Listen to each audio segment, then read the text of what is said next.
Selamat pagi dan salam sehat untuk kita semua. Kali ini kita akan belajar tentang sistem pencernaan makanan pada manusia.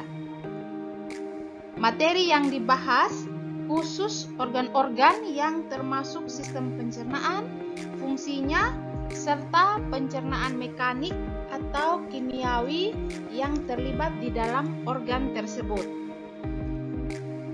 Maka sebelumnya kita harus paham dulu apa itu pencernaan mekanik dan apa itu pencernaan kimiawi. Pencernaan mekanik adalah pencernaan yang mengubah bentuk fisik bahan makanan yang terjadi ketika makanan dikunyah, dicampur, dan diremas. Sedangkan pencernaan kimiawi merupakan proses penguraian molekul besar makanan menjadi molekul yang lebih kecil dengan bantuan enzim. Berikut ini adalah organ-organ yang terlibat dalam pencernaan makanan. Yang pertama ada mulut. Kedua ada esofagus. Ada lambung, usus halus, usus besar, dan rektum.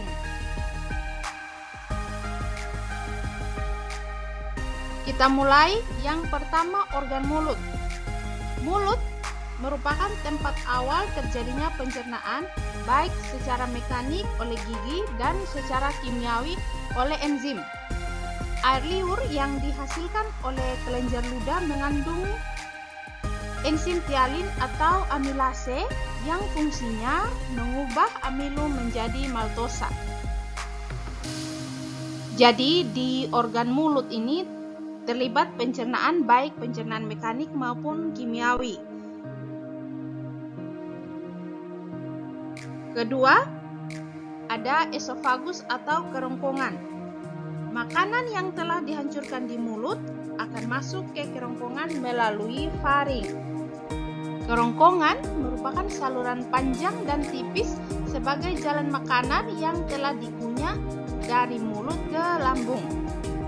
Pada kerongkongan tidak terjadi proses pencernaan kimiawi.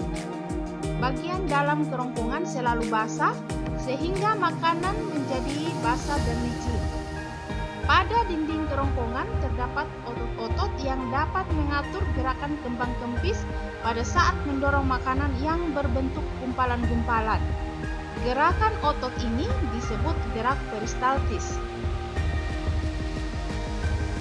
Berikutnya, organ ketiga, organ lambung. Di dalam lambung, makanan dicerna secara mekanik dan kimiawi. Kontraksi otot lambung mengaduk-aduk makanan secara mekanik dan mencampurnya dengan getah lambung.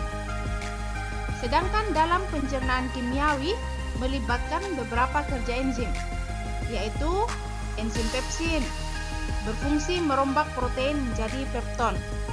Ada enzim renin yang berfungsi mengubah kaseinogen menjadi kasein, dan ada enzim lipase yang berfungsi mengubah trigliserida menjadi asam lemak dan gliserol.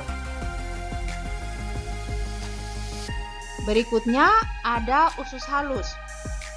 Dalam usus halus terjadi pencernaan kimiawi. Ada beberapa enzim yang terlibat, antara lain enzim laktase yang berfungsi mengubah laktosa menjadi glukosa.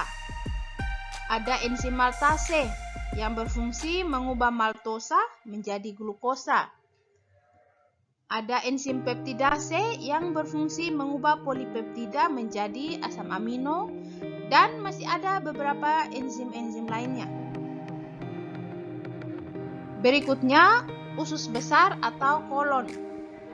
Usus besar terdiri dari 3 bagian, yaitu kolon naik atau kolon ascenden, kolon datar atau kolon transversum, dan kolon turun atau kolon descenden.